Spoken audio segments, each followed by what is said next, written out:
Hey, everybody, welcome back to the podcast daily for Monday, February 27th. This is Bill Landis. That's Berm.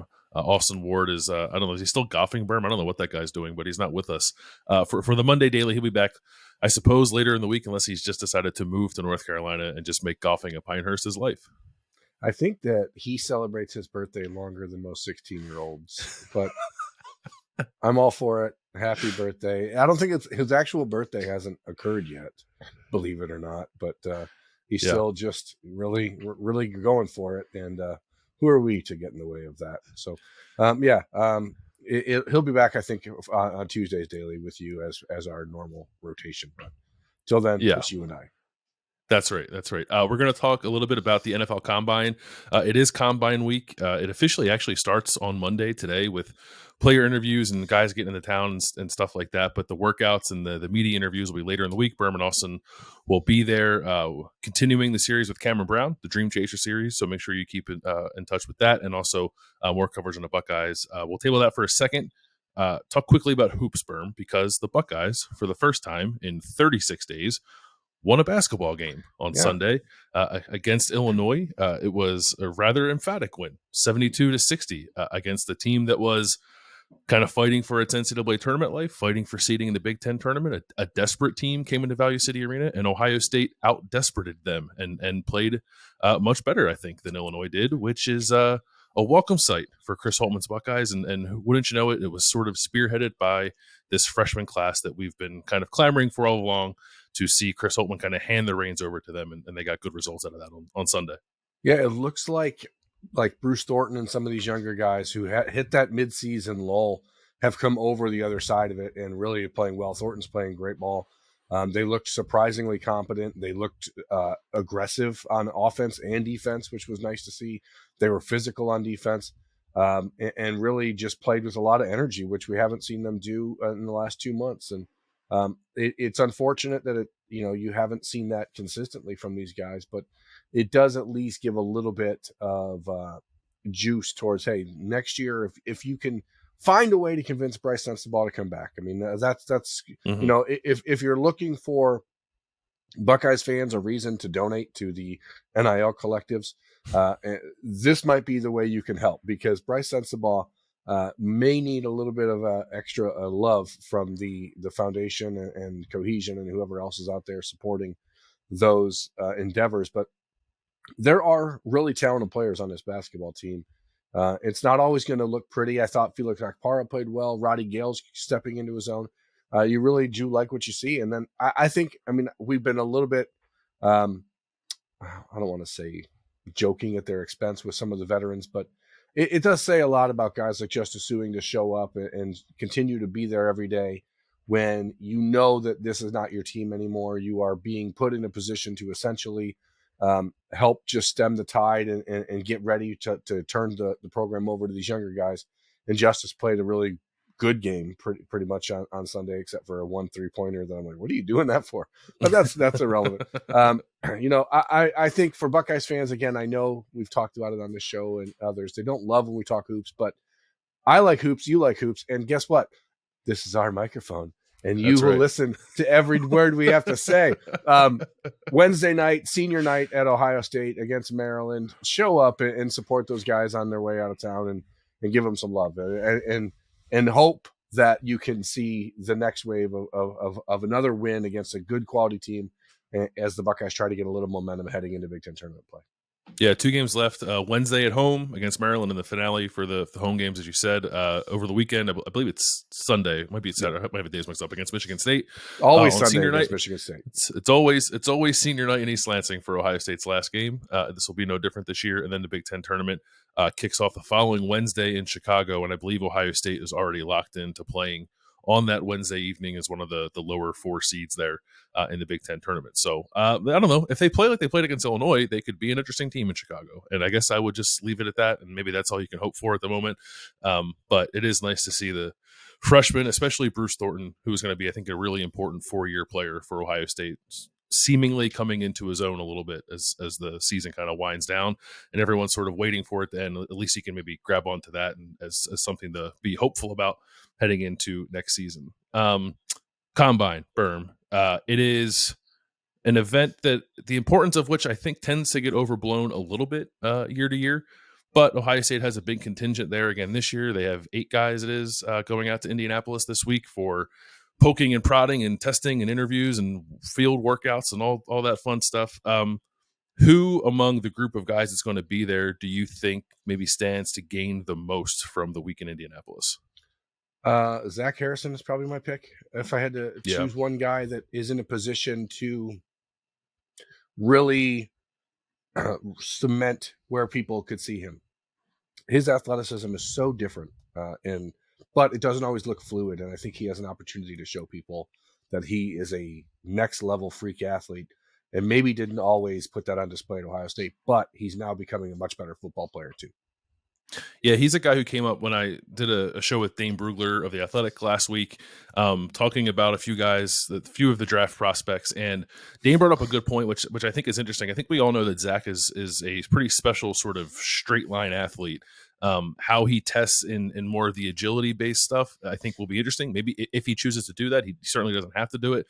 But I'm going to make a comparison that is going to sound insane, and I don't mean it to come off as a one-for-one comparison, but last year, the number 1 overall pick in the draft, Trayvon Walker, was not a guy who was a productive college. He was a fine college player. He wasn't a super productive college player, not in the way that you would assume for the number 1 overall pick in the draft. But what he was a defensive lineman with freaky athletic traits who sort of overcame the production or maybe perceived lack thereof at Georgia. Actually, if you stack Zach and Trayvon Walker's production next to each other, it's not all that different. Now, Trayvon Walker maybe is probably a better athlete across the board than Zach, but I think it's on the table for Zach to come out of Indianapolis having turned some heads and maybe going from a guy who's, I don't know, borderline like top 80 in the draft or top 60 in the draft to a guy who's like pretty firmly in the second round when teams start picking players here come May. Yeah, and you're looking at a person who is 6'6", 200, and probably, I'd imagine he'll check in around 275. In high school, he ran a sub 22 in the 200. I mean, that's a rare specimen.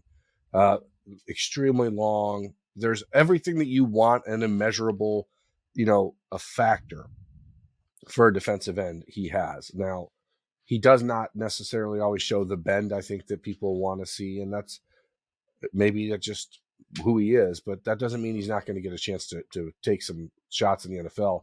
Jason Owe, who's maybe a little bit more flexible than Zach, had a lot of similar traits, I think, coming out of Penn State, and or Odafe Owe, whatever. I'm not sure which name he goes by now, but when he was being recruited, it was Jason. Yeah, he was Jason at the combine, and then I think he was Odafe by the time the draft came around. But that type of player is always going to turn heads in the NFL, and the upside is much more important in the NFL than what someone actually put on statistical lines in college. Zach is certainly the guy that comes to mind for me above everyone else. But I think it's a big week for CJ too. I mean, I don't know exactly what he's going to be doing there for CJ Stroud. I mean, this is a player who, depending on who you pay attention to, some people have him as the number 1 quarterback taken in the draft and, maybe number 1 overall. Some people have him as the number 4 quarterback. And you're like, I don't know how anyone, and this is not to knock anyone else, and if any Kentucky fans or whatever watch this show, I'm not trying to knock anyone else.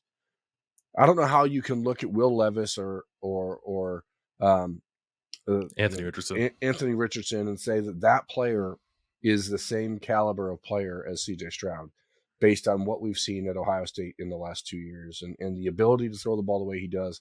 The athleticism was always a question. I get it. And Richardson's a freak. He's a really interesting physical guy, but clearly the ability to throw the football, which is still what the quarterback position is about, it's Bryce Young and it's CJ Stroud, and there's no one else in that conversation.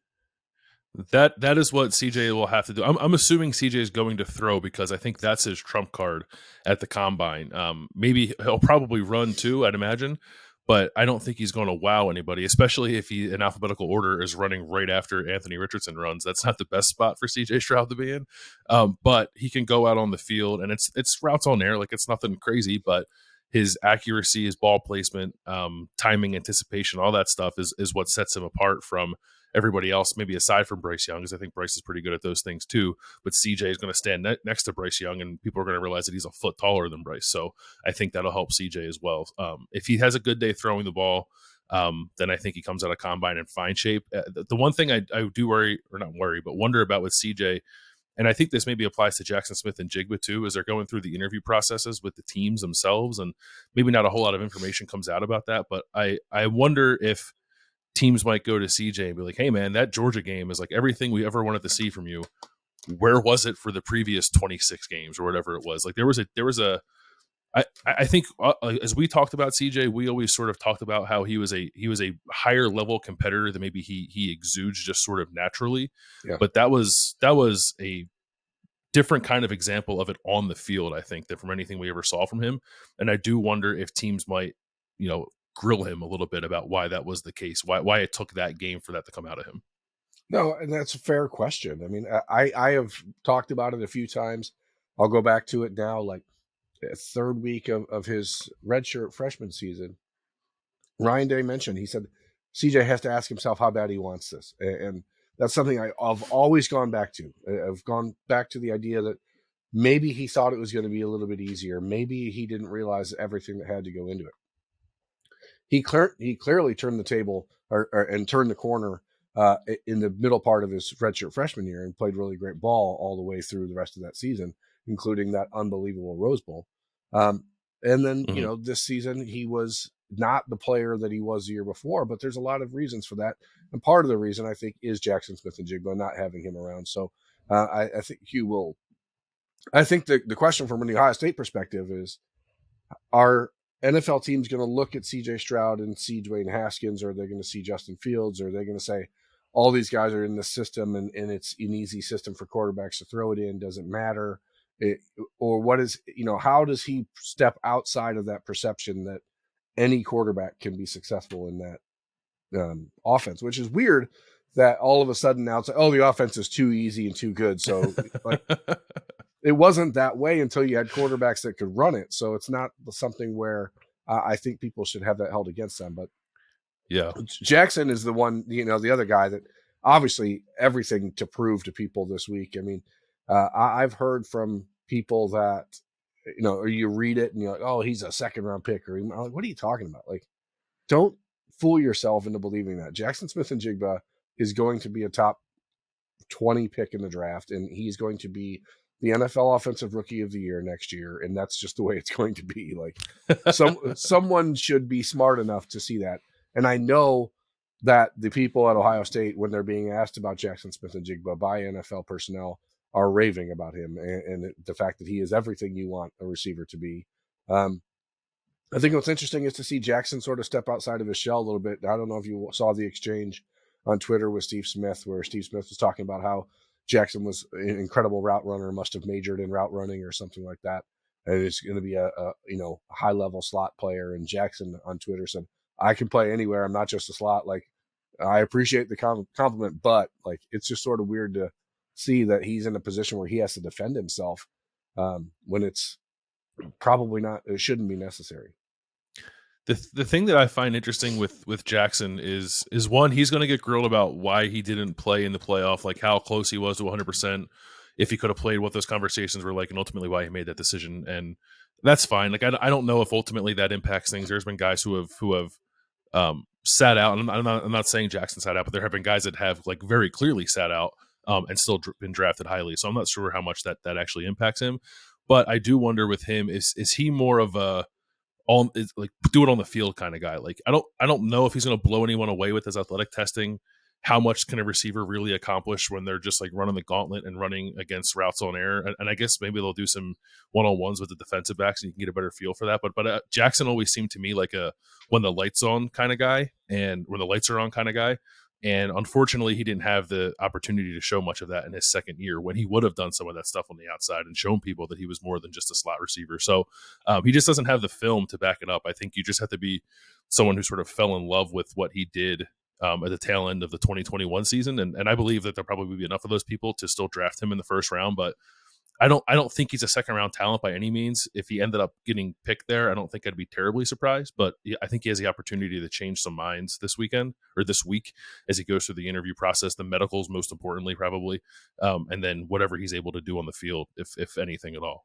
Yeah, with him, it's interesting. I think if he runs sub 4.5, when he gets out there and you see him in like the 3 cone, like he's gonna. I wouldn't be surprised if he's close to like a combine record for in that sort of space. You think so? He's so good in the short space quickness. So if he runs sub 4.5, I think he's top 15 pick in the draft. So the question is, how healthy has he been? How much has he been working on that? Has he figured out all of the ability to start and stop and how to properly set up in it's not running a 40-yard dash is not running 40 yards on a 9 route. You know what I mean? Like it's not the same. You are starting in a weird way. And that's something that when we were in Florida with Cameron Brown in January that he was working on, because everyone knows that he's super fast, but it's still weird to start that. The setup is different. You have to be in a really proper alignment and all that stuff. And Cam and certainly Ronnie Hickman are two other guys I think are going to be really in the spotlight this week. Cam, to see if he's healthy. He missed the Shrine Bowl because of a little nagging injury to the groin that he wanted to take care of. And Ronnie, because Ronnie, the first half of this season that just passed, would probably be a top 40, 50 pick in the draft. And then we watched in the second half of the season, and he did not look very good at times. And I'm interested physically to see what he can go out there and put together, because he's extremely bright. But is it going to show up on tape when people are looking at what happened in Michigan later half of the season? He just didn't seem quite as invested. And those are the questions. I'm like, hey, what happened here to figure out what really was causing that? Yeah, I think that's a big storyline for him this week. I'm interested to see what Cam Brown runs, and then I guess just to kind of put a bow on everyone who's there, it's the 3 offensive linemen: Paris Johnson, DeJuan Jones, Luke Whippler. Luke Whippler, this frankly is not really an event for offensive linemen, in my opinion. I don't know if there's a whole lot to gain from it, but I'm interested in 2 things. One, just how athletic Paris shows himself to be, because I'd imagine it's going to be like pretty damn athletic. And then 2, can DeJuan Jones avoid like hurting himself, like not injuring himself, but like hurting his stock, because people look at a guy who's as large as he is and think, oh, that guy moves pretty well on tape. Does that translate to doing some of these more like athletic based testing drills in a way that doesn't hurt him and kind of ruin his draft stock a little bit? Because I think he's trending in a really good direction. If this keeps going the way that it's been building for him, I think he could be a first round pick. But if he's like a little clumsy or whatever when he's going through some of these drills in Indianapolis, maybe the reins get pulled back on that a little bit. Yeah, but when he runs like a 4.95 at 6'8", 360 pounds, people will be like, what in the world am I watching? Right. All those guys are going to interview very well. I have no doubt that if I were in Luke Whippler's position, I probably would have made the same decision he made. I don't think he made the right decision for his NFL future. I'd love to be proved wrong for his sake. I think he would have been better served with another year at Ohio State, but I don't know that he's the number 1 center in the draft. And if you're not for sure, I don't know how you leave early. I don't know if he's a number 2 center in the draft. And so, I mean, he's going to have some things to prove to people this week. And knowing Luke and knowing how intelligent he is and how well he's able to handle things from a mental side of the interview process, he's going to kill it. But all those guys are very interesting in their, there's questions about each of them. Paris is certainly going to be a top 10 pick. I believe he's going to be the top tackle picked in this draft, and kind of knew that about him 3 years ago. That's the path he was going on. But he still only played left tackle 1 year in college football, and that is something people are going to wonder. Some of the film against Georgia, you look at it and you're like, hey, this is how he's going to hold up. DeJuan was just as good in that game. So, I mean, how does that play into things? And ultimately, I think everyone that's there has a chance to really help themselves. There are guys like Cam Brown who, if he goes out and all the talk around him is, should be in the 4.3s. If he's not, and he's a 4.51 or 4.52, then you might be looking at someone moving off the draft board totally. Right. And so there are, big moments coming up for those guys. Yeah, I don't think anyone's like a totally known commodity for sure, which makes the week maybe a little more interesting than it has been for Ohio State guys in the past. And even a guy like CJ Stroud, who is like certainly is a known commodity. The difference between the third quarterback taken and the first quarterback taken is obviously very different for both CJ and for Ohio State as a program. If they can say they had a QB1 taken in a given draft class, so a lot of storylines to follow out there. Like I said, you and Austin will be there documenting the players there, but also continuing the Dream Chaser series with Cameron Brown. Change of the schedule this week, right, Berm? We're doing Roosters on Tuesday, not Monday. Correct. In order to facilitate our travel to Indianapolis and make sure that everything is streamlined, and to give me a chance to clear up the old sinuses here, we'll skip Monday and get into Roosters on Tuesday, and then head over to Indianapolis from there. So looking forward to it. Cool. All right, we'll have that on Tuesday morning. Obviously, another episode of the Daily. Austin will be back with me. That will do it for this episode of the Daily. For Berm, I'm Bill. Thanks so much for watching and listening, and we'll catch you guys next time.